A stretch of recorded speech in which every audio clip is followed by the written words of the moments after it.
Substance. Podcast stupéfiant. Bonjour à tous, bienvenue dans Substance, Benoît et les attaques magiques Shipibo, épisode 1. Et nous voilà de retour après quelques semaines de vacances pour cette nouvelle saison, avec un sujet que je souhaite aborder depuis un certain temps maintenant, la sorcellerie qui gravite autour de l'usage d'ayahuasca en Amazonie, au sein du peuple Shipibo en particulier. On le rappelle, l'expérience psychédélique, l'expérience des plantes maîtresses, n'est pas systématiquement positive ou lumineuse. Elle n'améliore pas toujours la force vitale ou le dynamisme de la personne. Parfois c'est le contraire. Elle est à l'origine d'un affaiblissement. Et cet affaiblissement, cette dépression, ou même ces manies qui peuvent apparaître après une diète de plantes ou une séance d'ayahuasca, sont interprétées culturellement dans la jungle, dans un contexte chamanique. Il faut bien comprendre qu'un chaman Shipibo ou autre n'est pas l'équivalent d'un sage, d'un saint ou d'un prêtre, mais plutôt celui d'un médecin pharmacien dont la connaissance peut guérir ou rendre malade selon son intention. De nombreux témoins décrivent ainsi une sorte de guerre chamanique permanente entre les praticiens, notamment là où règne la concurrence, le tourisme chamanique et les revenus qui en découlent. Parce que dans cette guerre, la quête de pouvoir, d'argent et de sexe joue un rôle important comme partout ailleurs. Un article très intéressant à ce sujet de l'anthropologue française Doriane Slaghenofi, publié en 2022, décrit comment la déstabilisation de la société Shipibo par l'exploitation extractiviste de la forêt, leur habitat, a accentué le phénomène. Donc cet article s'appelle « Sorcellerie capitaliste et touristes Pishtaco, les tensions occultes autour du tourisme d'ayahuasca chez les Shipibo de San Francisco ». C'est publié dans le journal de la Société des Américanistes et c'est consultable en ligne gratuitement. Donc je voulais aborder ce sujet depuis un certain temps, mais encore me fallait-il trouver quelqu'un qui a vécu quelque chose de cet ordre-là et qui accepte d'en parler. Et cet été, j'ai fait la rencontre de Benoît au festival People Are Strange, un festival psychédélique dans l'Aveyron, un festival sur lequel je reviendrai puisqu'ils m'ont gentiment invité pour faire une conférence et que j'ai tourné sur place des épisodes spéciaux qui vont arriver très vite. J'ai donc rencontré Benoît, qui a 34 ans aujourd'hui, et qui a vécu des expériences bien mouvementées avec l'ayahuasca dans la jungle. Et c'est ce qu'il va nous raconter en 3 épisodes. Alors comme j'ai tourné sur place au festival, dans une ambiance festive, vous allez entendre des gens discuter et s'amuser dans le fond, mais a priori, rien de rédhibitoire à l'écoute. Réglez le son, mettez-vous bien et écoutez, vous êtes dans Substance.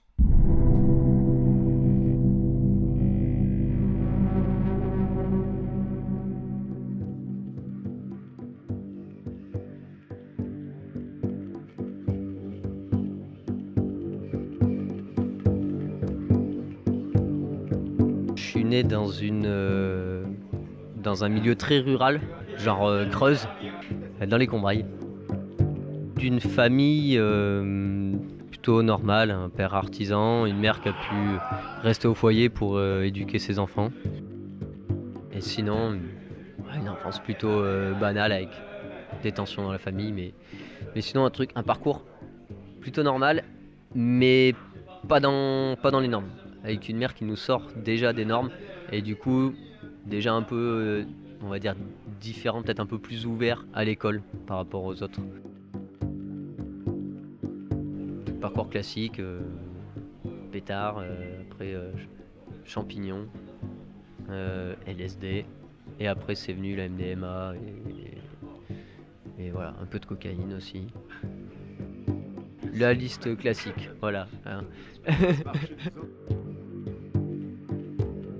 J'ai toujours été très curieux et peut-être aussi un besoin de trouver sa place.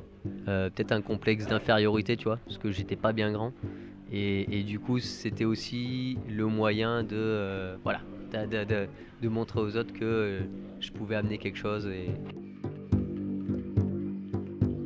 Alors, moi, j'ai fait des études dans l'environnement. J'ai fait dans la gestion et la protection de l'environnement. Et du coup, j'ai passé, c'est un truc très important que j'oublie de dire, j'ai passé toute mon enfance en forêt. Et j'ai du coup un lien avec la forêt et les arbres qui est très très fort. Et depuis que je suis enfant, mon rêve c'était d'aller voyager en Amazonie, quoi. C'est quelque chose qui est vraiment voilà. Et du coup, l'ayahuasca, je vais dire, j'ai commencé à m'intéresser à ça. J'avais 20 ans, je crois, quand j'étais en études, et des copains, un copain qui a été là-bas, avec une grosse expérience très très très mauvaise, très très très mauvaise, hein, vraiment un truc horrible et que jamais il reprendra de l'ayahuasca. Ça, c'est le premier témoignage que j'ai eu moi d'un ami proche. Ça m'a pas fait tant de haut là, alors qu'il a écrit un texte juste après qui fait 14 pages et qui m'a fait lire, et c'est vraiment hardcore quoi. Il était en train de faire du volontariat dans une communauté et au bout d'un moment, au bout d'un mois peut-être, le chaman lui a dit écoute, est-ce que ça te dit d'essayer l'ayahuasca? Il y avait 2 autres touristes, 2 filles avec lui. Lui il est un peu costaud et du coup ils sont allés au bord de la rivière avec le chaman et du coup l'ayahuasquero leur a donné l'ayahuasca et il a fait la cérémonie, mais sauf qu'au bout de minuit et demi, si tu veux, la cérémonie ça commence toujours à 21h à peu près quand le soleil tombe. Minuit et demi, le chaman s'en va et mon pote reste là, mais il était encore très loin. Et du coup, il s'est retrouvé à errer dans la forêt tropicale sous ayahuasca, à voir les esprits de la forêt, à communiquer avec les esprits de la forêt, à voir, il voyageait avec son chien, à voir son chien se taper la tête par terre jusqu'à se tuer, alors que son chien il l'avait laissé dans sa tente et tout. Il est rentré dans sa tente, il y avait un python dans sa tente, mais vrai, enfin, c'est vraiment pour lui, il avait déjà pris des substances aussi, il était habitué aux champignons, un peu de LSD, mais quand on découvre l'ayahuasca, les visions, c'est pas le même monde quoi. Il voyait son chien, mais son chien, le lendemain, il était là en mode normal et tout. Son chien s'est pas vraiment tué. Le python, c'est un faux python. Et après, il a vu aussi d'autres trucs. Et il a vu aussi une migale. Par contre, la migale, elle a été vraie. Le lendemain, il l'a retrouvée dans la tente. Voilà. Et du coup, il pouvait vraiment pas faire la différence entre ce qu'était la réalité ou pas, quoi. Il a revécu des scènes. Il s'est retrouvé il a revécu des scènes à ramasser un billet d'1 $. Il s'est vu ramasser un billet d'1 $ 4 fois ou 5 fois pendant la nuit, hein, dans la forêt. Et le lendemain, il avait un billet d'1 $ dans sa poche, alors qu'il a jamais amené de billet d'1 $ dans la forêt. Bref, voilà. Et donc ça, c'était le premier témoignage que j'ai reçu. Mais j'avais cette curiosité et je me sentais bien entouré avec la personne avec qui je l'ai fait. J'étais avec mon ex-petite amie et voilà, on l'a fait tous les deux.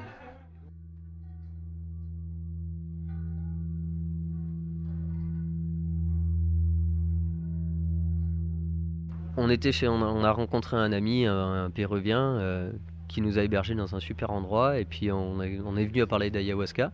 Il a dit moi j'ai fait une fois, vous pouvez aller à tel endroit, rencontrer telle personne, et vous lui dites que vous venez de ma part. On a été là où il nous a indiqué, on a cherché cette personne, on l'a jamais trouvée. Il nous a dit c'est à l'entrée du village à droite, autant te dire que le village était très grand, donc c'est un endroit qui est quand même assez connu. C'est San Francisco de Pucallpa, la communauté Shipibo de San Francisco, du coup plutôt côté Pucallpa. Du coup on est arrivé là-bas avec mon ex tard, et puis il y a un gars qui nous promène dans le village pour essayer de chercher cet ayahuasquero qu'on trouve pas, et puis il dit écoutez, moi si vous voulez mon grand-père, il est ayahuasquero. Ouais, si vous voulez je vous le présente. Et du coup il nous emmène voir le papy, et on arrive dans le jardin du papy. Il a un endroit sacré si tu veux, qui lui a été légué par la communauté. C'est un endroit où ils allaient faire des mines de gaz et tout, et du coup la communauté a choisi de protéger cet endroit, a mis cet ayahuasquero à cet endroit-là et a décidé de faire une maison des esprits, on va dire.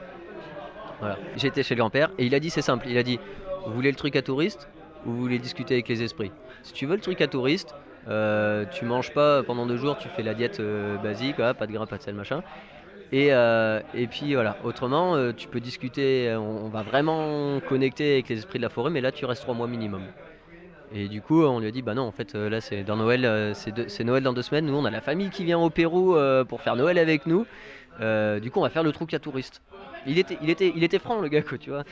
Et du coup on allait faire le truc à touriste, et puis du coup il nous a hébergés chez lui gratuitement et tout, pas de problème. Et 2 jours après on a fait le truc à touriste pour une somme vraiment, il cherchait pas à faire du business quoi.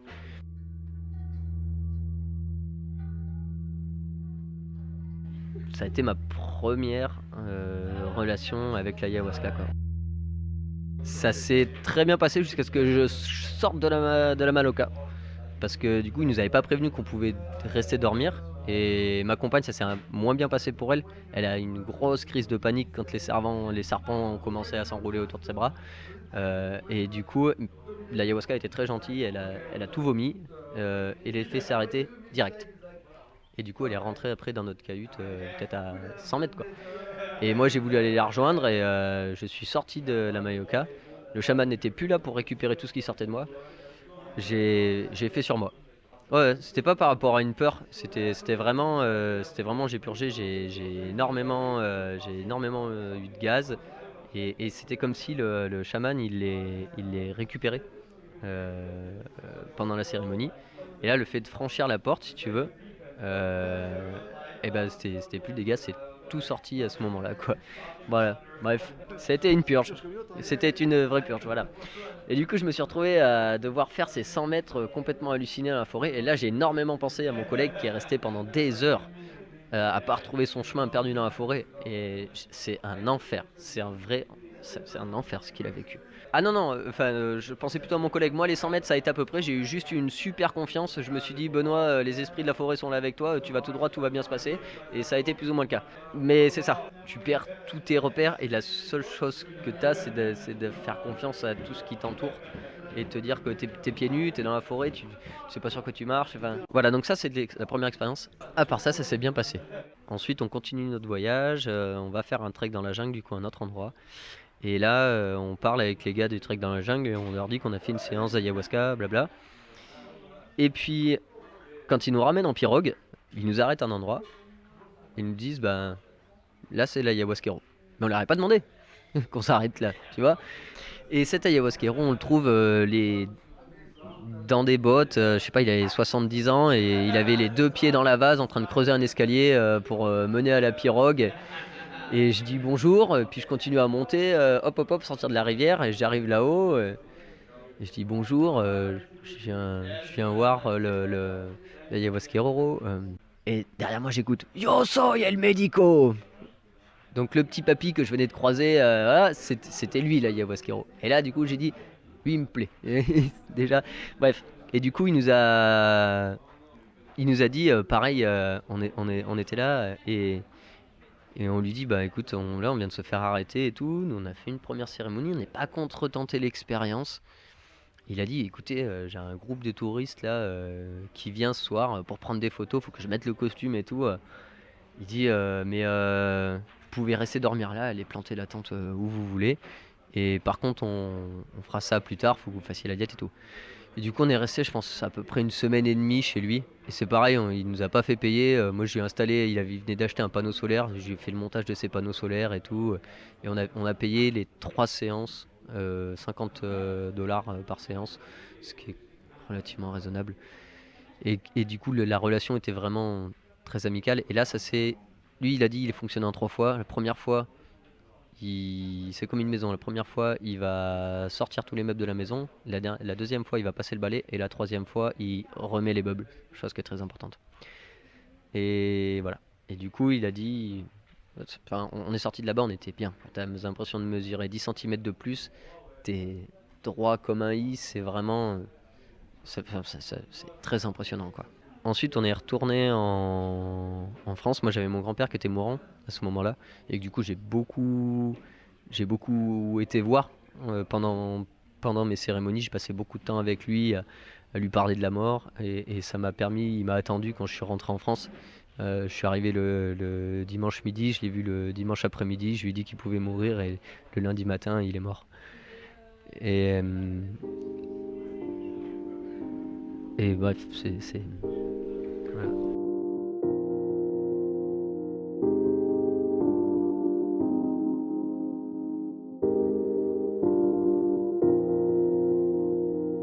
Et 4 ans après, j'allais pas bien dans ma vie, je m'étais séparé, puis je trouvais pas trop où est-ce que j'allais, j'avais du mal à trouver un peu ma voie et je savais comment j'étais ressorti la première fois.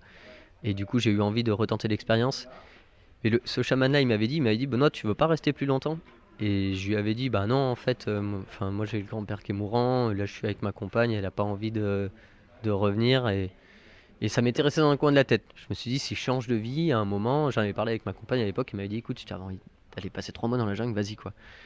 Et du coup, quand on s'est séparés, bah, je me suis dit, bah En fait, c'est bon, maintenant, t'as plus d'attache, et du coup, bah vas-y quoi. Et donc, je suis reparti, je suis retourné voir cette personne-là, donc j'ai sonné à sa porte directement, je l'ai pas prévenu, rien. Et du coup, vu que j'ai vu que j'avais passé une semaine et demie avec lui, que je lui avais installé ses panneaux solaires et tout, on avait lié une relation plutôt amicale, et donc je suis retourné le voir. Et il se trouve il était malade. Il m'a dit, écoute, Benoît, il m'a dit, je peux plus faire de cérémonie. Euh, j'ai un problème de cœur, et il m'a dit, malheureusement, je peux pas, je trouve pas comment me soigner. Et il dit, et je trouve pas de chaman apte à me soigner. Et du coup, il m'a dit, par contre, si tu veux, tu peux boire l'ayahuasca, et moi, je t'accompagne. De toute façon, tout est dans la tête, voilà. Et moi, je le sentais pas, quoi. Je le sentais pas. Du coup, je suis resté une semaine avec lui à l'aider, à faire le jardin, à récolter les bananes et tout, parce que du coup, il était affaibli. Voilà. Et en plus, c'était le moment où il y avait au Pérou, il y avait des grosses émeutes. Et du coup, on s'est retrouvé bloqué dans la communauté, c'était les SERA, du côté de Puerto Maldonado. Et du coup, on s'est retrouvé bloqué dans la communauté. On n'avait plus de gasoil pour rentrer parce qu'il y avait plus de gasoil, il y avait plus de gaz, et il y avait plus de nourriture. Voilà, donc on avait que les trucs qui viennent de la forêt. Finalement, on a réussi à trouver un peu de gasoil qu'il avait planqué. Et du coup, on a pu soudoyer un taxi pour qu'il nous ramène à la ville.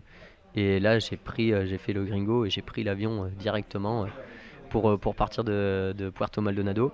Et je suis allé à Pucallpa, du coup, revoir le premier ayahuasquero avec qui j'avais celui qui m'avait dit: tu veux le truc à touriste ou tu veux rester 3 mois? Voilà. J'ai réussi par Facebook, avec son nom, à retrouver son petit-fils. Et du coup, avant de partir de Puerto Maldonado, j'ai envoyé un message par Facebook à son petit-fils en lui expliquant mon histoire, en lui expliquant que voilà, j'aimerais faire une diète. Parce que du coup, je m'étais renseigné aussi sur les diètes. Et du coup, cette fois, j'avais envie de vraiment faire la vraie diète, quoi. Alors la diète de plantes Shipibo, on l'a déjà abordée plusieurs fois dans Substance. En résumé, il s'agit d'une retraite de plusieurs semaines ou mois, au cours de laquelle on respecte toute une série d'interdits alimentaires et comportementaux. On consomme quotidiennement une plante particulière pour ses caractéristiques spécifiques, et on consomme également de l'ayahuasca, par exemple, une fois par semaine. Alors c'est une pratique poussée de travail sur soi, afin d'évoluer en profondeur, et d'un point de vue Shipibo, de rentrer en contact peu à peu avec les esprits de la forêt, au fur et à mesure que l'on s'ouvre au monde des esprits. Alors si le sujet vous intéresse, je vous recommande les épisodes de Zoé Ababou et aussi les épisodes d'Alexandre qui racontent plus en détail leur expérience de diète. Du coup, le petit-fils me dit: attends, je demande et tout. Ah, et il me répond: pas de problème, c'est bon, il t'attend. Du coup, j'ai pris un vol pour Pucallpa. Et voilà que je débarque chez Tito. Tito, je lui dis: bah écoute, cette fois, voilà, j'ai fait moi 4 ans, il y a 4 ans avec toi. Voilà. Le sauf problème, c'est que Tito, il a 83 ou 84 à l'époque, il avait. Et du coup, il commence à être un peu âgé, quoi. Mais en même temps, c'est la situation économique. Ça fait que ils ont besoin, eux, d'un revenu pour vivre, tu vois. Il n'y a pas de tourisme à ce moment-là parce que c'est les émeutes au Pérou et du coup, il n'y a aucun touriste, quoi. Et San Francisco de Pucallpa, ils vivent du tourisme de l'ayahuasca, quoi. Donc eux, ils sont très contents que j'arrive dans la famille. Et puis, la diète commence, quoi. Moi, je me rends pas compte, hein, de ce que c'est que de faire une diète, hein. Faire une première diète attaquée par une diète de 2 mois, par la suite, je me rends compte que je suis inconscient et que je sais pas ce que je vais découvrir. Comment moi j'ai vécu la diète? Moi, je l'ai vécu en dents de scie, mais ça, c'est la diète en fait. Le moral, il part dans tous les sens. Et par contre, moi, je faisais uniquement une session d'ayahuasca par semaine. Euh, et du coup, entre chaque session, tu restes 6 jours tout seul dans ta cabane à ruminer avec tes pensées. Donc j'ai beaucoup écrit. Et j'ai fait un travail sur moi qui était assez monumental parce que tu remets tout en question. J'ai commencé à écrire toute mon histoire avec les psychédéliques, plein de trucs, et puis les rêves bien sûr, du coup je me réveille toutes les nuits, 2 fois par nuit je me réveille et j'écris, non, j'enregistre mes rêves. Voilà, et donc là, je passe la journée à retranscrire ce que j'ai enregistré pendant la nuit. Je diétais un arbre qui s'appelle Ishpingo. Il n'a pas une particularité, en tout cas le chaman m'a pas donné, on va dire, la particularité exacte. Il m'a pas dit ça va te servir pour ça, ça va te servir pour ça. Il m'a dit, moi je suis arrivé, je lui ai dit je veux faire une diète. Il m'a dit, tu veux diéter quoi? Je lui ai dit, je sais pas, c'est toi le docteur. Moi je te dis mes problèmes et puis tu me dis ce que je dois diéter. Bon, lui il était là, en fait tu viens diéter, tu me dis ce que tu veux. Bref. Et du coup, je raconte un peu mes problèmes. Et il me donne l'Ishpingo, qui est un arbre qui est plutôt très lumineux, très aérien, qui sent très très bon, qui a une très bonne odeur, un peu eucalyptus, quelque chose de plutôt lumineux et aérien, quoi. Du coup, je commence la diète et je pense que c'est important de bien comprendre qu'à ce moment-là, il y a une tension et il me cache un peu, si tu veux, le chaman. Et moi, à ce moment-là, il y a des trucs qui... Quand je suis parti, j'ai dit je veux voir la médecine de la façon la plus propre possible et être le moins pollué. Donc j'avais déjà commencé à diéter avant de partir de France. C'est-à-dire que ma diète avant de partir de France, 2 semaines avant de partir de France, ma nourriture elle était déjà sans sucre, sans gras, sans viande. Le sexe, il n'y en a plus. Même les pensées sexuelles, j'avais trouvé un moyen pour les faire sortir, quoi, sans que ça vienne parasiter. Et du coup, je suis arrivé très très propre. Et je suis arrivé sans mes affaires. C'est-à-dire que mon backpack, mon sac à dos, lui, il est jamais arrivé à destination. Ouais, la compagnie d'aviation a perdu mon sac est jamais arrivé à Lima, au Pérou. Et du coup, je me retrouve à devoir acheter le minimum sur place, donc j'arrive vraiment avec rien, quoi, si tu veux. J'ai juste une tablette où j'ai téléchargé des bouquins, et j'ai cette histoire de sac qu'il faut quand même que je retrouve, quoi. Et donc Tito il m'autorise à sortir une fois par semaine pour aller chercher du réseau chez son fils. Et du coup j'ai 2 heures par semaine où j'essaye d'envoyer des mails à l'aviation, à la compagnie d'aviation et tout. Ce qui ne marche pas, ils me disent que le sac est perdu, blablabla. Et il n'y a pas de réseau sur le lieu où je suis. Et puis ce qui est quand même pas plus mal, quoi. Et du coup je fais la diète et Tito il essaye de m'expliquer en fait qu'il faut pas que je sorte. Faut pas que je sorte, faut pas qu'on me voie. Faut que je reste le plus discret possible. S'il y a des gens, même des gens de sa famille et tout, qui viennent parce qu'ils doivent passer par le jardin pour aller dans leur chakra, là où ils font les légumes, faut pas que je leur parle. Et peut-être ils vont même essayer de venir me vendre des trucs. Ce qui s'est passé, ils ont essayé de venir me vendre à un moment. Il y en a un qui est venu essayer de me vendre des huiles essentielles parce qu'ils avaient pas de sous et qu'ils avaient... Voilà. Et donc là, et moi je comprends pas en fait pourquoi il me dit ça, même si je fais attention, je sais que quand t'es en diète t'es hyper sensible et tout et qu'il faut pas connecter avec les gens. Pour moi ça s'arrête là.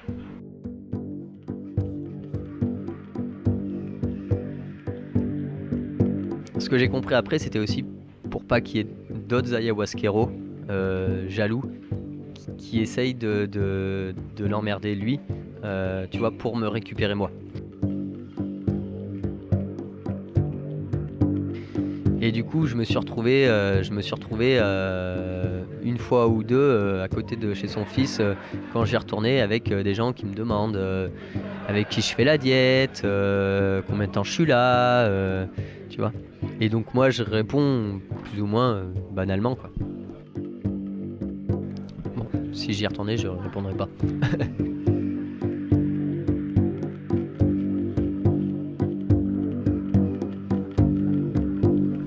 Ces problèmes de jalousie entre ayahuasqueros sont bien décrits dans l'article de Dorian Slaghenoffy dont je vous parlais dans l'introduction. La consommation d'ayahuasca est devenue une source majeure de revenus pour les Shipibo de San Francisco. Les gringos en quête de guérison et de vision sont une ressource financière et de pouvoir, et cela ne se fait pas sans friction entre médicos concurrents. Friction sans doute exacerbée par l'absence de touristes et donc d'argent à l'époque où Benoît y était à cause des émeutes en cours dans le pays. Avant de vous quitter, je vous rappelle que vous pouvez soutenir le podcast si vous le souhaitez grâce à une page Tipeee dont je mets le lien en description. Dans le prochain épisode, Benoît nous racontera comment vont se dérouler ces prises d'ayahuasca. D'ici là, portez-vous bien.